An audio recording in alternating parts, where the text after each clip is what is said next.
How's it going, Knicks fans? Welcome back to another episode of Fireside Knicks. I'm your host, Dylan Becker, and I'm joined by my brother and co-host, Justin Becker.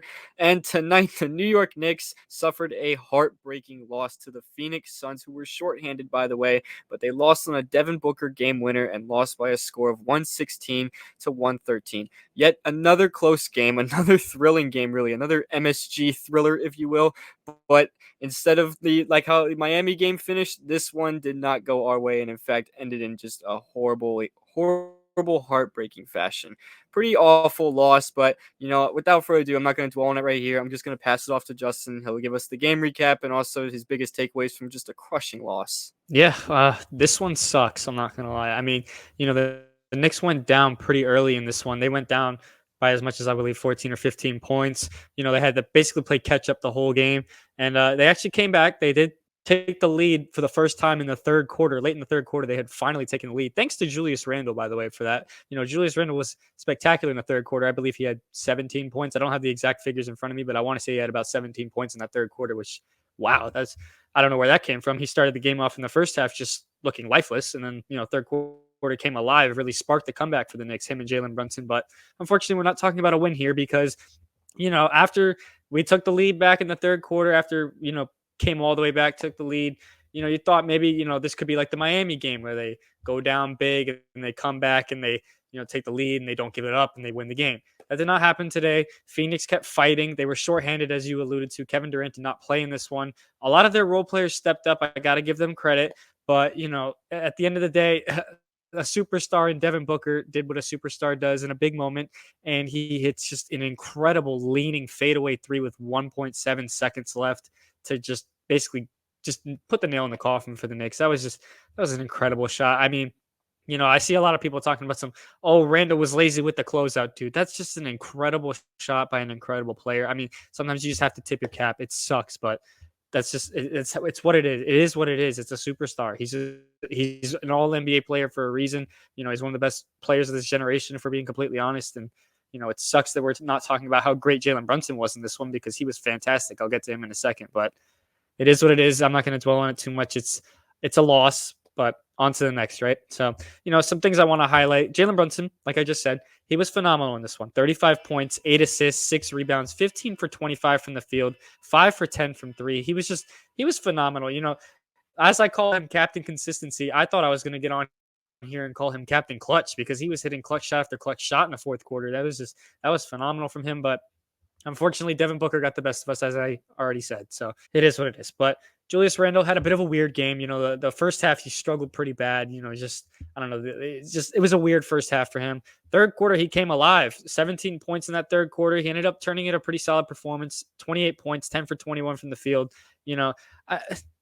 Weird game from him, but productive. So I'll live with it. Him and Brunson really are the reason that this game was even close and that, it came down to the final shot the way it did. So I'm not going to harp on Randall too much. I know a lot of Knicks fans probably feel like he played horrible and was lazy and all this and that, but it was a productive night. I got to give him his credit for that third quarter because, that without that third quarter, the Knicks aren't in that position to lose at the buzzer like they did. So it is what it is. RJ Barrett struggled in this one. He only had 9 points, 3 for 11, just off night for him. I mean, I don't know. Devin Booker was also giving him a lot of fits on the defensive end. Obviously that's not an easy task for anyone defending Devin Booker, but RJ Barrett couldn't really handle him. So something I do want to talk about here: Quentin Grimes, another unproductive night. Just 3 points. Just 3 points. What are we doing at this point? I'm not going to sit here and call for him to be benched or anything, but it's just unproductive. I really don't understand this, and you can't really say, but his defense. No, not really, because, Eric Gordon went off in this one for 25 points, 6 for 9 from 3, 9 for 13 from the field. Eric Gordon's been in the league for 17 seasons. I understand he's a great player. But dude, you're telling me that, one of their role players goes off like that? I mean, I'm not going to, obviously that's not all on Grimes. Obviously Grimes did not defend Eric Gordon every single shot attempt he took or anything like that. But that was his matchup for the most part. And yeah, I don't know. And even when he did guard Devin Booker, it's just, you felt like Devin Booker was getting to his spots really easily. So I don't know, man. It's just, the defense is basically the only reason he's in the lineup. And tonight he didn't even really do that. I don't think his defense is that amazing that he absolutely has to start. You know what I mean? He's not like Bruce Bowen of the old Spurs teams or anything. It's just, I don't know. It's just, I really don't know what to say about it. I know me and you have talked about DiVincenzo possibly needing to start over him, bro. I think the offense would look so much better if we just did that because there's too much standing around with the Knicks offense, as me and you know very well, and a lot of Knicks fans know that too. There's a lot of ISO ball, a lot of standing around, and Grimes isn't exactly helping in that situation. All he does is go and stand in one spot. He gets the ball, someone passes it to him, whatever, and he just gives it right back. He doesn't create any shots or anything. He never has created his own look in a long time. We saw a little bit of it last year, and he's completely gone away from it this year. He doesn't create his own shot at all. He's basically just a fifth guy. He's like, when you go to the rec or like the park or whatever at your local park or whatever, and you need a fifth player to play five, so you just pick up some kid on the side. You know what I mean? It's becoming one of those things. He's kind of just out there. And obviously I'm ranting a little bit about Grimes, but it's frustrating. He's been unproductive all season. Really, it feels like this is just every night. I feel like I look at the box score and it's 3 points, 5 points, 2 points. It's unproductive. It's not helping the team at all. I really don't know what he's doing. And even when he did get a couple shots up tonight, he looked shaky. I really don't know what to say about him, but I'm going to stop, going off on him real quick. And I'm just going to talk about Emmanuel quickly. He had a good game. I want to talk about somebody good. So I'm going to talk about Emmanuel quickly. He had a pretty good game in this one, 18 points off the bench, 3 for 6 from 3. Again, you feel his energy and his spark when he comes into the game. You feel like the game completely flips like that. So, shout out to Quick. But, some things I do also want to touch on. The Knicks got killed on the rebounds today. I don't have the exact figures in front of me, but I know that the Suns had a lot more offensive rebounds than they probably should have because, usually we're talking about how great the Knicks offensive rebounding is. And they got beat at their own game. They got beat at their own game today. I'm stumbling over my words because I'm so frustrated. You know what I mean? Like, it's just, oh my goodness, man. They got beat at their own game, though. 47 rebounds for the Suns. The Knicks only had 38. They lost that battle. The Knicks lost the free throw battle, too. The Knicks missed a whole bunch of free throws. I don't have the exact figures in front of me, but they missed a whole lot of free throws. And you could say it cost them in this one. They lost this game by 3 points, and they definitely missed more than 3 free throws. So you could say that the free throws are a good reason they lost this one, too. So, all in all, this was a frustrating loss, but I'm not going to, nitpick any further. I'm just going to throw this one in the garbage and on to the next because we have Charlotte next. That should be a layup. That should be an easy one. I don't need to explain that one really any further. So, I kind of just want to hear your thoughts now. I'm done. Yeah, yeah. It's a heartbreaker, but to touch on the free throw thing, the Knicks missed 9 free throws today, and they went 71% from the line, 23 of 32 to be exact. That's not good. And they lost this game by 3 points. Even if they just made half of those missed free throws, they would have won the game. That's the difference right there.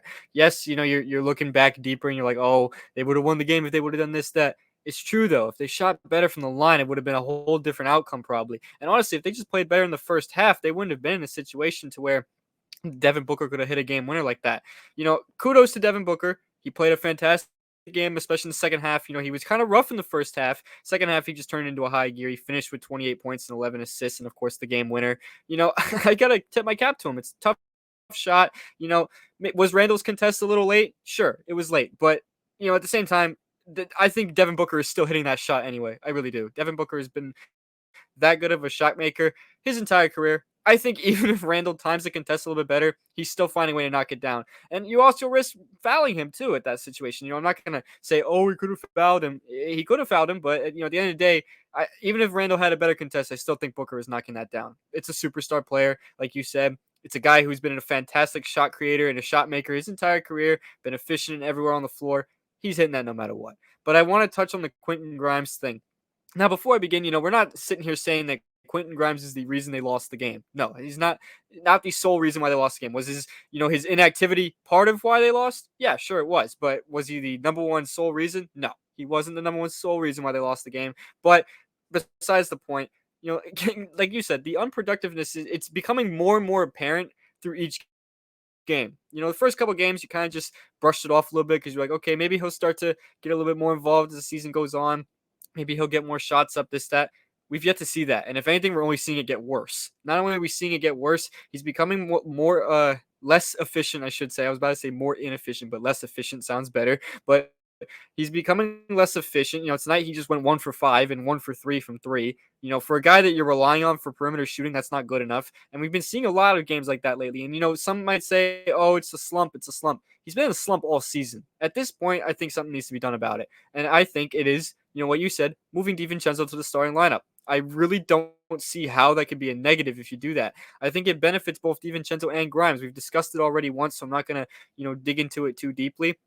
But I really think it would make a massive difference if you made the switch, and I think it would benefit both. And I think the Knicks would be, an even better squad. I think Quentin Grimes just fits better with the second unit as it is designed right now. So I think it would benefit both sides. I really do. But the 3 points and stuff like that, and the lack of activity, in the offense, it's frustrating to watch because I'm kind of getting sick of him, corner sitting, and then when he does get the ball, he takes the dribble and then just passes it right back to the guy that gave it to him. I'm sick of seeing that. I want to see some creation. I want to see some activity. That it's already frustrating enough watching the isolation ball and the two-man game of trying to get pick and rolls that just don't end up working, and then everyone else is kind of just standing around. That's already frustrating enough. But watching a guy like Quentin Grimes kind of just sit in the corner, play spot up, not get the ball, and when he does get the ball, not do anything with it, that's frustrating. That makes it even more frustrating, and it's not fun to watch. It's really not fun, and I want to see the Knicks have an explosive offense. It's asking for a lot because Tom Thibodeau teams have never had an explosive offense. So it's me sitting here saying I want to see an explosive offense. Sure, that's asking for a lot. But, in today's NBA, teams are moving faster. Teams are shooting at a high rate. All this stuff, you got to match up to that at this stage. This isn't the old NBA of the 90s or the early 2000s. This is 2023. Teams are out here ready to shoot, ready to play quick, ready to, play with some energy, pace. The Knicks need to catch up to that. They need to. We have guys that do that, such as Emmanuel Quickly, like you mentioned. He comes into the game and you feel his presence right away because he plays with all that pace and all that energy. He's active pretty much everywhere. Even DiVincenzo, he's active everywhere as well. Josh Hart, you could even say the same thing about him. Even if he's not doing a whole lot offensively, he's very tenacious on defense. So there's at least that of him. The other guys, though, you want to see them do the same. I'm not asking for like Jalen Brunson to change his play style. No, I think what Jalen Brunson does is perfectly fine. But I think there could be some more off-ball movement when they're on offense. I really do. And I think that sounds like an obvious take, but it's just true. Watching the games and watching everyone kind of just stand around, hoping that Jalen Brunson makes the shot or hoping that Julius Randle gets fouled or makes the fadeaway. That's not fun. It's not going to work, and teams are going to easily adjust to that and game plan against it. And that's what happens at times. And that's a big reason why the Knicks were down big in this game. You know what I mean? Sure, the Knicks came back, ended up making it a close game, and unfortunately lost in the game winner, but did end up tying the game in the final seconds. Sure, but they wouldn't have been in that position if they just did something different in the first half. First half, they were playing slow. They looked sluggish. They had no activity on offense whatsoever. Too much isolation ball. We see it night in and night out with the whole isolation stuff, and I just want it to change. That's really all I ask. And I know it's tough to make significant changes to a game plan mid-season. I understand that. But at the same time, man, something needs to be different about it. Are the Knicks like in panic mode? No. Maybe some of my points might sound premature because we're not in panic mode or nothing. We're 9-7 on the season. We just riled off some great wins. We're technically on a very good stretch right now. This type of loss though against a shorthanded Phoenix team that did not have Kevin Durant and that their next best player aside from Devin Booker was an aging Eric Gordon. That's frustrating. Losing a game like that is frustrating. And sure, their role players stepped up, and kudos to them. They played a great game, but the Knicks should have definitely won this game. They definitely should have won this game. They were definitely, on paper, coming into this game, the better team. And they really should have won this game.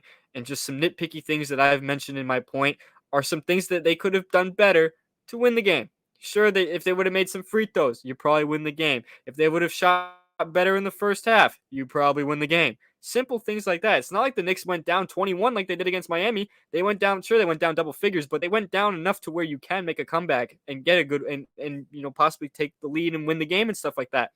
We saw them take the lead in the third quarter. They should have been able to pull away right there. They had all the momentum, but they just gave it right back. And that's the problem. You can't give that stuff back. You got to keep your foot on the gas 100% of the time until the clock reads 0.00. You have to. It's just frustrating. I don't want to rant too much, though, because, sure, it's a frustrating loss, but at the end of the day, they're still a good team. I'm not panicking about this team. I just really wish they would have won this game because I feel like this was a game that they definitely should have won and kind of just let get away from themselves. I'm going to pass it back off to Justin if he wants anything else to add, and also to preview a little bit of their next game against the Charlotte Hornets yet again, which should, like you mentioned, it should be a layup. It really should. Yeah, just some things I want to touch on. Good thing you brought up that we are not panicking because we probably sound like we're, entering panic mode. No, it's one loss. Obviously it sucks the way it ended, but it is one loss, you're on to the next. Just throw it in the garbage and forget it. But kudos to the Suns role players. Those guys stepped up. They were shorthanded. No Kevin Durant. Jordan Goodwin stepped up and played amazing. Eric Gordon stepped up and played amazing. Sometimes you just have to tip your cap. Those guys played a hell of a ball game. It is what it is.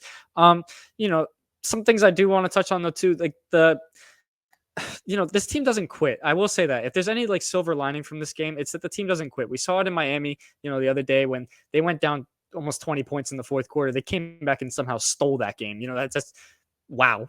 But obviously tonight, kind of the same story a little bit. Obviously not to the same degree, but they went down, 14, 15 points and they rallied back and took the lead. Obviously the end result was not what we wanted, but the fact that they don't quit, they don't put their heads in the mud and just say, up, pack it in, on to the next one. Nope, they come back and they fight. You know what I mean?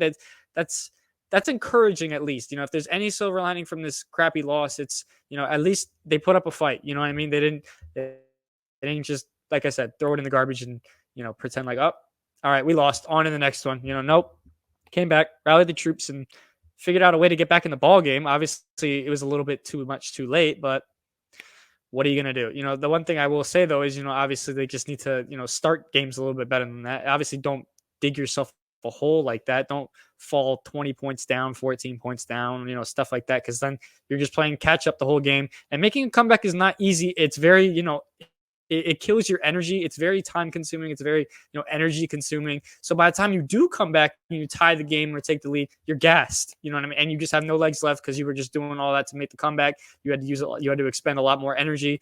So, that's part of the reason why some of these comebacks feel like fake comebacks. With me and you talk about all the time, oh, we're not falling for the fake comeback because, sometimes they start to come back, they rally, they get close, and then, they lose. Today was a prime example of this. They rallied all the way back and they lost at the very end. Fake comeback. That's what, we're going to call it a fake comeback because it was a fake comeback. They did not come back. So, obviously you wish that they just wouldn't dig themselves that kind of hole because, catching up is not fun. You see it. The Knicks aren't the only team that's, got that problem. There are a lot of other teams in the league that, they fall behind early and then they're playing catch up the rest of the way and they just can't finish because by the time they do tie it, they're tired. So, I'm not going to nitpick any further though. They have the Charlotte Hornets next. That should be an easy one. They've played the Hornets so many times, this month alone. I feel like I'm way too familiar with the Hornets roster than I really should be because how many times have they played the Hornets this month? I think 2 or 3 times already. It's insane. They play them again on Tuesday, but at this point, make it a 7-game series. Why don't you? But,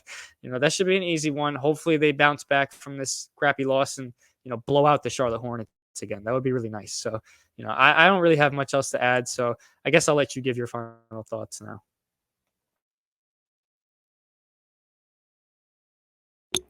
Yeah, like you said, we're not panicking. We're frustrated that they lost this game because we're Knicks fans and we want to see them win, especially when they make a comeback like they did tonight. And I really thought that they should have won this game. I thought they kind of had it in their hands and kind of just let it slip away. It's one of those games that, like you said, you want to just forget about. Unfortunately, we're probably not going to be able to forget about it until months from now because this is their annual loss on a game winner like they get every single season and like most teams get every single season.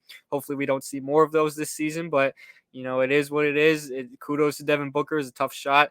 I'm not mad about the shot. I'm mad about other things that happened before the shot that led up to it, but in terms of the shot itself, great shot. It's a great shot. I gotta tip my cap to it. I can't really, say anything bad about it on what the Knicks did. I thought the Knicks played that final shot well. Sure, the contest might have been a little bit too late, but either way, I still think he's hitting that shot no matter what. So it's a tough shot. Great player, tough shot.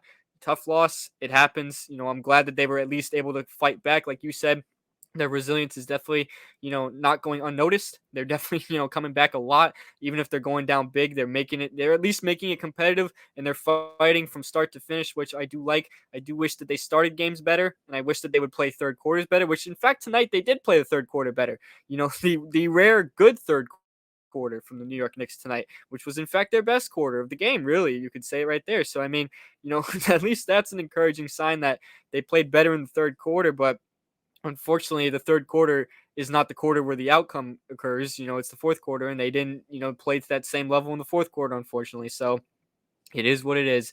Like you said too, we're playing the Charlotte Hornets again, which, is weird, but I'm not going to complain because it's not like the Hornets are a good team. So, as long as, honestly, keep giving us the Hornets. Let's keep playing the Hornets. Why don't we? If we get a tough loss like this, just give us the Hornets on our schedule next. I don't mind it. You know what I mean? Now, I don't want to sound cocky because the Hornets are, they have a very good player in LaMelo Ball who's been just unconscious in the month of November. So, that's a player you got to watch for and you want to contain. And, you want to play the Charlotte Hornets the same way you played the Miami Heat and the same way you played the Phoenix Suns tonight. You want to play them the same way and you want to, play aggressive, attack their stars and, hopefully you come out with a win. They should come out with a win. It's at MSG. The MSG crowds have been extremely rowdy lately, which I love. They're getting into opponent teams' heads a little bit, which I really enjoy seeing. It's nice to see some playoff atmosphere in the month of November, which is, always a fun sight to watch. But hopefully they can just, bounce back from a horrific loss tonight against Phoenix and honestly just beat the brakes off of the Hornets because they really should be able to just blow them out the water. But, at the end of the day, nothing is ever easy apparently for the New York Knicks. So I also won't be surprised if this game is a little bit closer. And especially since these two teams have played each other quite a bit over this past month. So now they're kind of familiar with each other. So I feel like they'll be able to game plan against one another in a good way. But we shall see what happens with that. But I do think this is a good time to wrap the episode up. So thank you guys so much for tuning into this episode. We really appreciate you guys' support. You can check out the audio version of this podcast on Apple Podcasts and Spotify. Give us a 5-star rating on those. You can follow us on all of our social media platforms. We're on X, Instagram, TikTok, Facebook, of course, this YouTube page that you're watching the video on. You can follow our personal X accounts. They're above our heads. We'll see you guys in the next episode of Fireside